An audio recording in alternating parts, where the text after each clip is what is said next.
उन्हें ऐसा लगा कि मैं ऊपर इसलिए गई थी। किस लिए? नहीं बता सकती मैं आपको।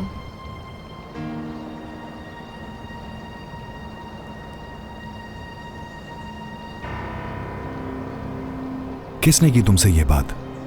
सादिया ने? नहीं, किसी ने कुछ नहीं कहा। मरियम साहिबा टोक रही थी मुझे।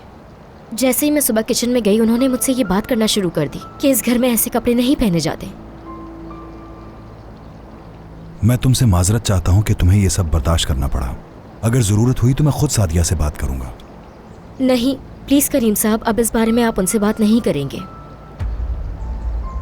मैं तो वाकई यही देखने आई थी कि आप ठीक हैं या नहीं, लेकिन शायद उन्हें ये बात काबिल यकीन नहीं लगी। अगर मैं ये कह देती कि अली भी साथ आया था तो शायद वो मान लेते। तुमने ये क्यों नहीं बताया उन्हें? मैंने सोचा आप इस घर में इस बारे में बात नहीं करना चाहते, इसीलिए मैंने भी किसी को नहीं बताया।